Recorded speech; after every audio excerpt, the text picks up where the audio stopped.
everybody, this is James, joined with my daughter Shaylynn here on Talking Turnbuckles. Today we're just going to do a recap and a review and our reactions to the 2023 WWE Elimination Chamber.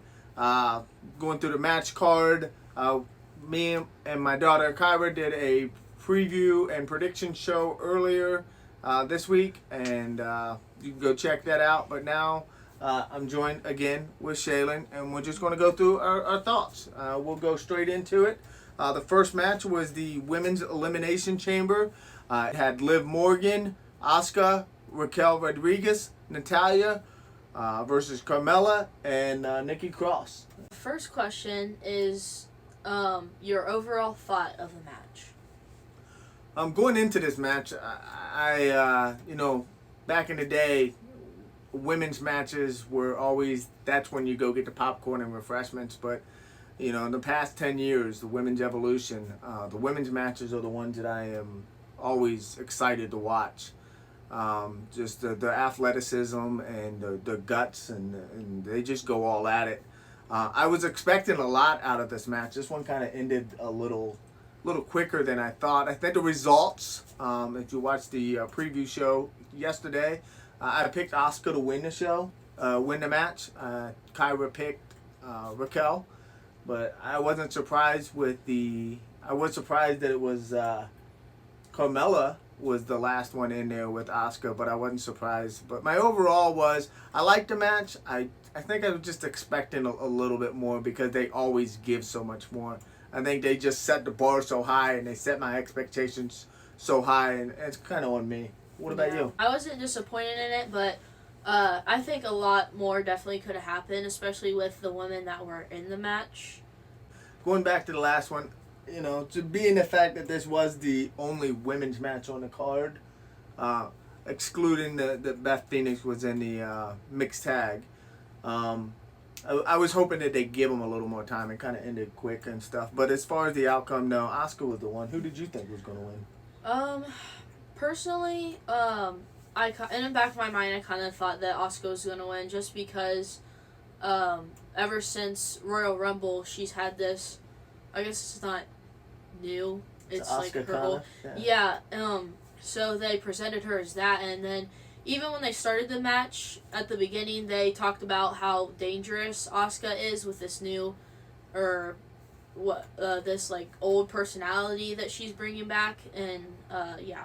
If this was another pay-per-view leading up to another pay-per-view, I maybe a Carmella or someone else could have won, but I think going into the WrestleMania, you need that big, high caliber type of superstar going up against Bianca. And I think for WrestleMania, you had to have it. It had to be Asuka. Out of all those girls, while the rest of them were great, I think that you need the highest caliber competitors that you have going in. So that was one of the reasons why I picked Asuka. I think she would be the better option to give Bianca that big match. I think it'll be interesting too, because when Bianca had her whole thing with damage control, Asuka was on like Bianca's side, so they had this friendship. So just to see like how that'll turn out, I think that'll be interesting. Last question for the women's is: did you want somebody else to win? I gave my predictions. It gave no. Asuka was definitely the one that I wanted to win. If it wasn't Asuka, I definitely have to pick Raquel. I like her, but no, Asuka was definitely, like I said, for all the reasons that I said, being a WrestleMania caliber match. I think she's that perfect dance partner for Bianca. And then the mix of styles. You got that powerhouse versus the striker.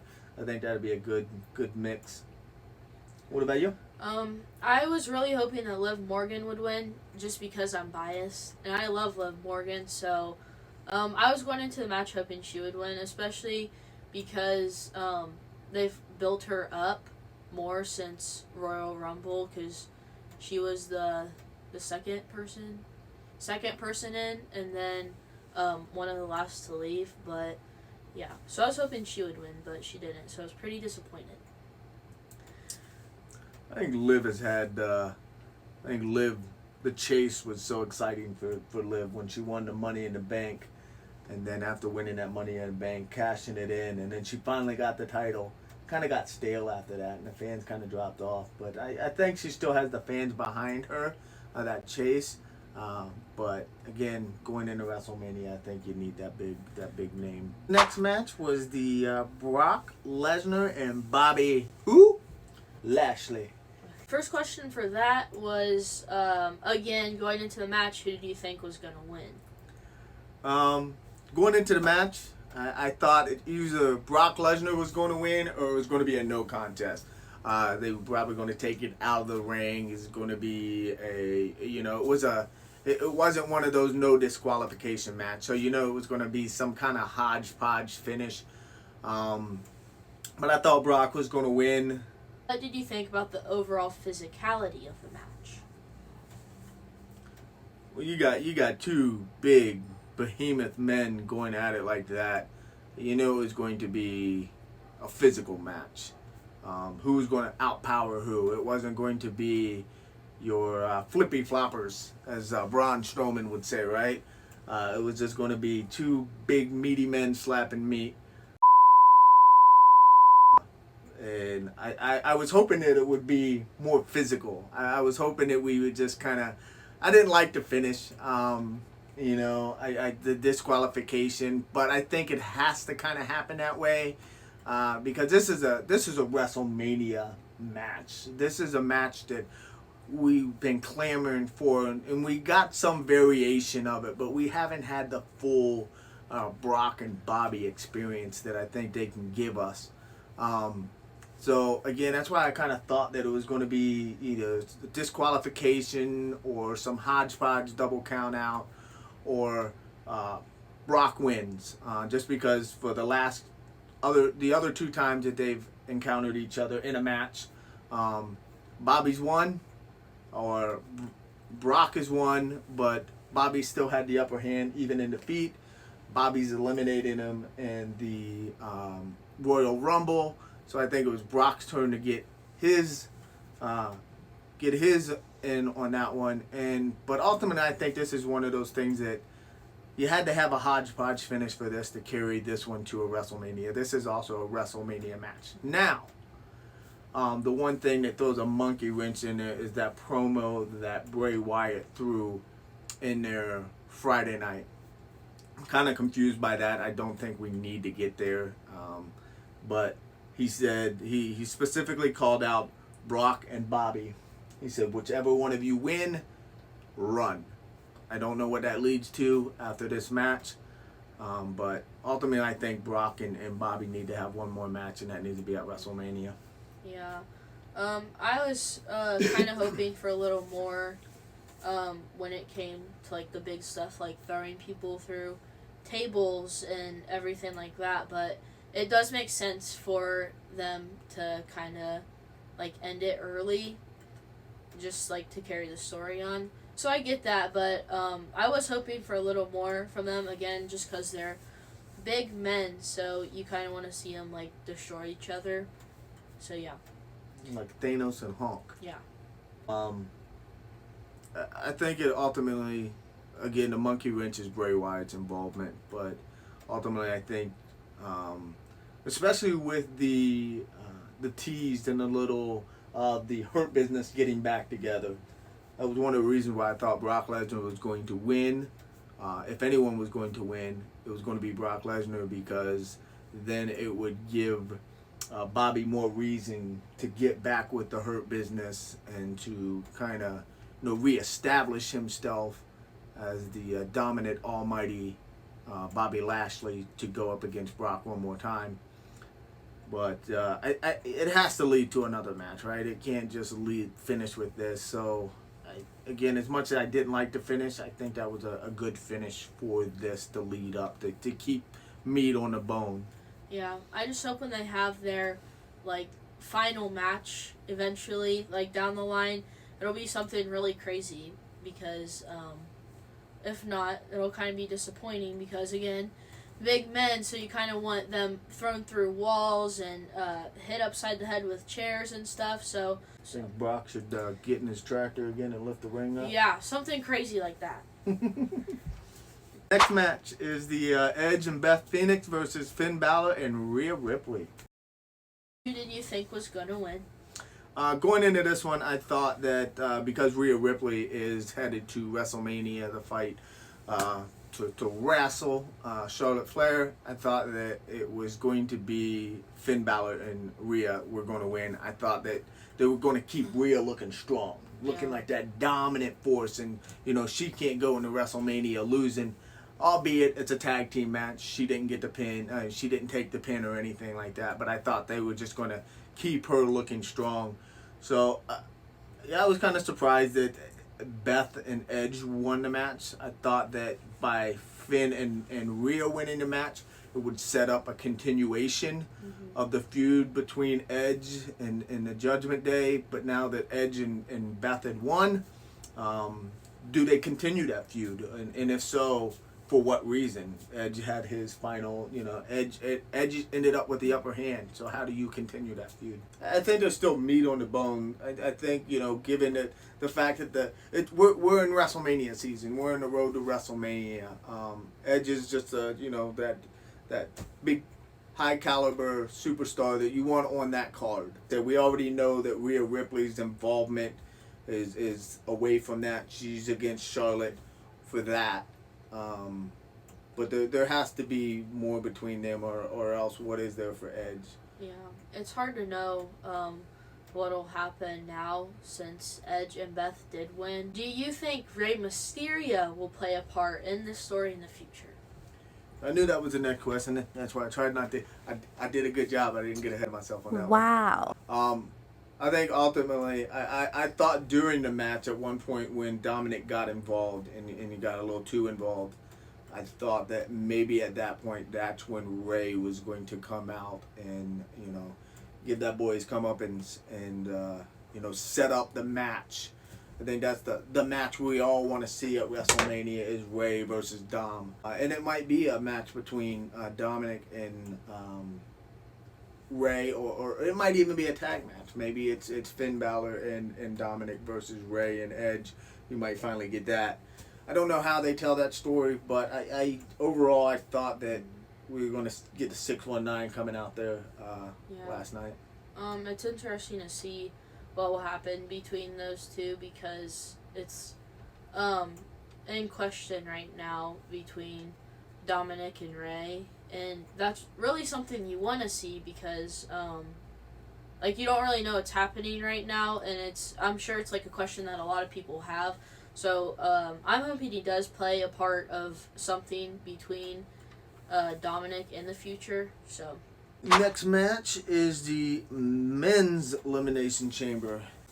Wrestlers in that, the superstars were Seth Rollins, Montez Ford, Johnny Gargano, Austin Theory, Damian Priest, and Bronson Reed. And this, the women's match was for a shot at the Raw women's title against Bianca Belair. This one wasn't for a shot; it was for the actual United States Championship, and Austin Theory was the champion going into that match, and he remains the champion going out of that match, but. So again, just like the women's Elimination Chamber, your overall thought of the match? I was, this was different than the women's. I was expecting more from the women. Here I was expecting less from the men. I thought that, this one definitely was an entertaining match. Anytime you get Montez Ford, you're kind of surprised with what he's going to do. The guy's just an athletic. That guy's going to be a superstar. You had a handful of different people who Austin Theory's on the rise, Montez Ford's on the rise, like him or dislike him.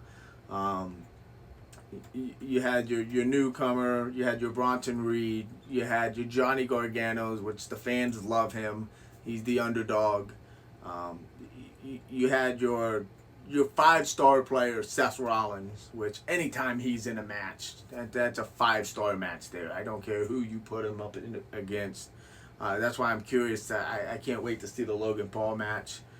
But I was genuinely surprised with this match about how good it was and how physical it was, and how everybody's involvement with it and how well they did. Yeah.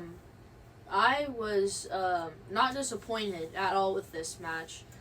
There was never a part where I was kind of bored or I didn't want to watch it. I loved it, and especially the part where Montez climbed up to the top and then fell on all of them. I thought that was so cool. So yeah. I had a little bit of hope for Seth, but I don't feel like there's anybody else that you can really give the U.S. title to right now. So I think it was always Austin Theory. Okay. But there was a little hope for Seth, so I was hoping he would pull it out. But the guy that I was hoping, if it wasn't going to be Theory, I'm not the biggest Austin Theory fan, but that means he's doing his job, right? He's a heel. He's supposed to make you not like him. So no, he's tremendous. He's improved a lot on the mic and in the ring. He's phenomenal. My thought, the person I was hoping was going to win was going to be Montez. yeah, after Roman Reigns, I love Montez Ford. I was hoping he would pull this out, so I was sad when he didn't. So I knew who your answer was going to be on that one and stuff. Yeah. So I had to beat her to it. Yeah, I love him. What's the next one? You got another question on that one, or is that it for that? That one was it. All right. Now, getting to the match we are all waiting for. Sami Zayn versus the Tribal Chief, Roman Reigns. Going into this match, Roman's previous matches, was this one unpredictable for you? I think going into the match, I always thought that Roman Reigns was going to win. I always thought, he's, again, being the fact that it is WrestleMania. But I think the WWE did a great job, similar to what they did with the Carter Wales, with the Drew McIntyre going into his hometown, getting the pop. Were they going to give the fans what they wanted? Yeah. WWE's done that a few times. I thought they were going to be like, okay, like, these people want this, like, we're in his hometown, so we can't disappoint these people, but, so yeah. I think just going into that match, though, they've invested 900 days. Yeah. Almost 3 years into the story of the Bloodline. And I think going into it, they kind of knew, for the most part, how it's going to go. There's been a few different, check, do, and adjust as they go. Some improvise here and there. But I don't think, the Sami Zayn, it's a great story. He was told to finish the story.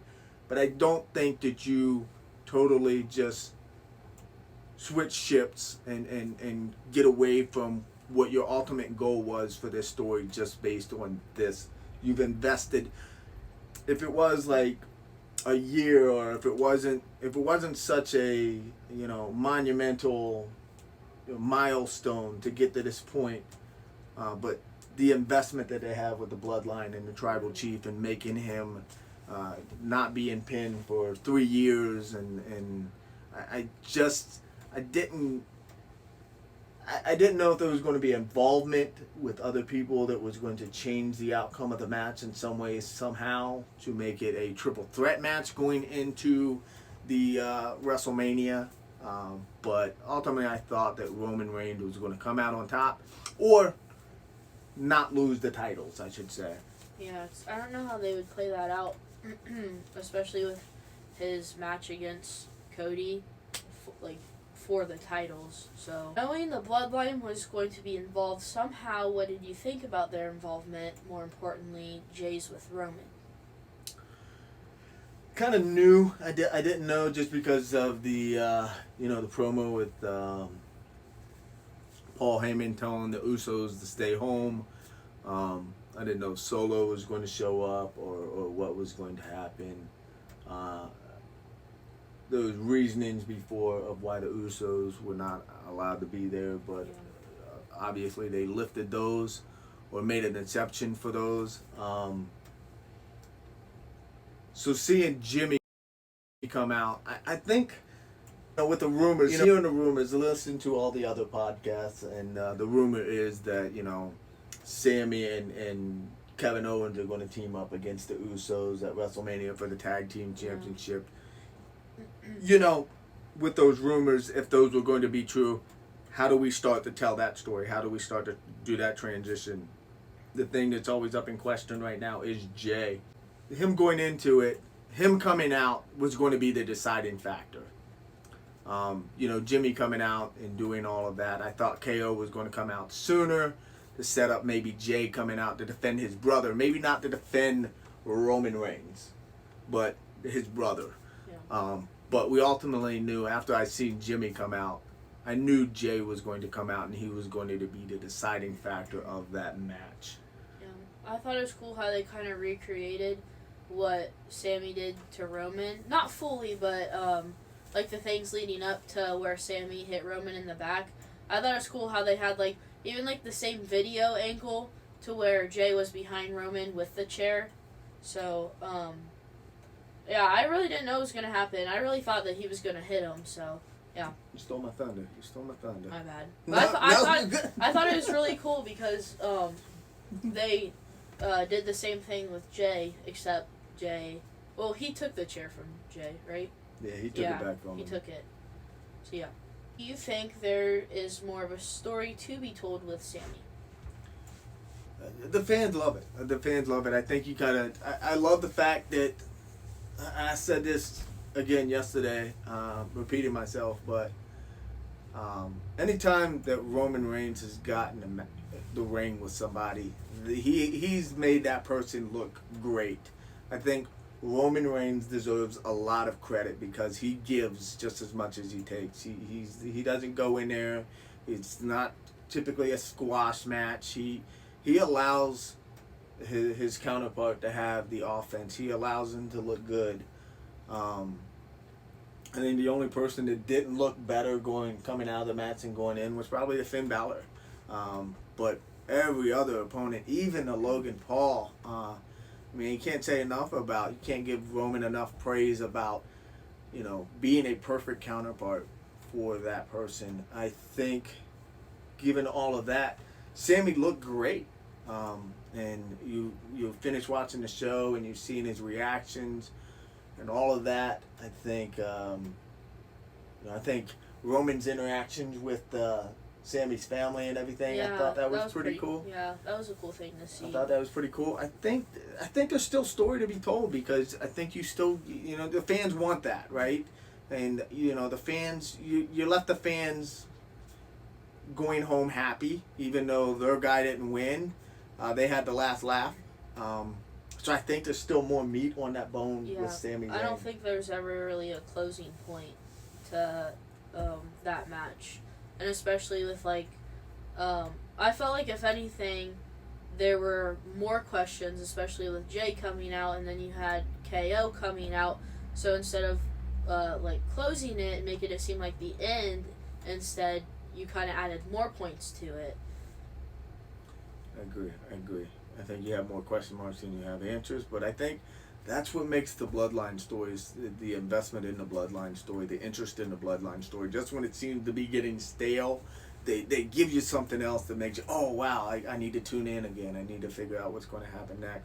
So they've done a great job with the Bloodline story. I think some other stories have sacrificed because all the energy and effort they put into the Bloodline story. Yeah. But I'm not complaining about that at all. I think this is one of those things that I can't wait to see the next episode, and I don't want the finale to be anytime soon. Yeah. I like the show. Last question. Leading up to WrestleMania, how do you think the Bloodline will sustain given everything that's happened, and do you think it'll play a part in the WrestleMania outcome? Again, the thing that's up in the air, a lot of people want Cody to be the guy that takes the title off of Roman, and they wanted Sammy to be the guy that takes the title off of Roman. And maybe Cody is the guy who takes the title off of Roman. I don't know. Again, I'm Bloodline A1 since day one. I'm going to root for Roman. I was a Roman fan when he was the good guy, and everybody didn't like him then. When he tried to be a face. Now I like this character even more. Love Roman Reigns. I love his character development, especially now, his mic skills, his interaction with fans. I say all that. I think Jay should be the one to dethrone Roman if anybody does, because that's how it started. It started with the whole bloodline, before it was just Roman and Paul. Mm-hmm. And then it was Jay, and it was the whole bloodline, and I'm doing this for our family, and I'm doing this, I'm the tribal chief, the head of the table. I'm trying to, all of us to eat, for all of us, to do it for all of us.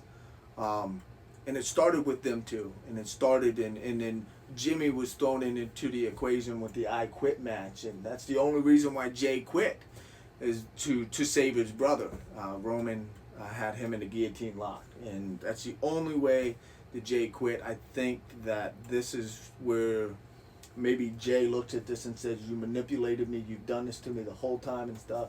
And maybe that's where Sammy's relationship with Jay exposes that, reveals that to Jay, to allow him to say, you know what, I'm going to stand on my own 2 feet. I'm tired of being your right-hand man. I don't know, but there's a lot of meat on that bone where it comes. I think that, a lot of matches Roman Reigns has kept the title because of the bloodline, because of the Usos. And it's being able to tell that story without the Usos in his corner, without Solo in his corner. The big matches that he's won is because of their involvement. So do you tell that story that Roman can't do it on his own, or without the support and without the bloodline, Roman's just another man? Yeah.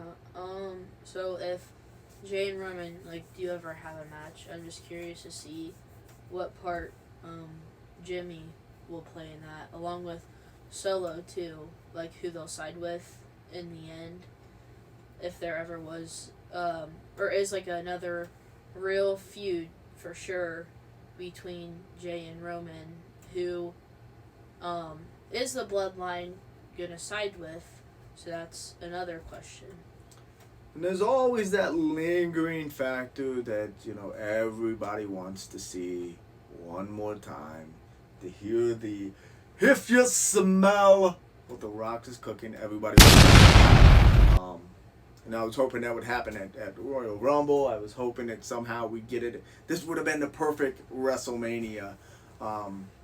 So if not this WrestleMania, the Rock shows up. How do you continue to tell that story throughout to get to the next WrestleMania? That will be almost 4 years. Do you think there's a chance that Cody loses at WrestleMania? I really couldn't tell you yes or no, just because they've hyped Cody up so much now, and Roman was already seen as the bad guy a little bit before, but as their story continues, they're making it kind of a worse situation for him, and they're making him look even worse while they're also building Cody up at the same time. So I feel like a lot of fans will want Cody to come in as this big, strong and mighty guy, take the title from Roman. So I don't really know about that one. I think, going into it, I think it seems as if it is predictable that Cody's going to win. I don't think it has to happen, though. I don't think that Cody necessarily has to win. I think that the fans, we're called fickle fans.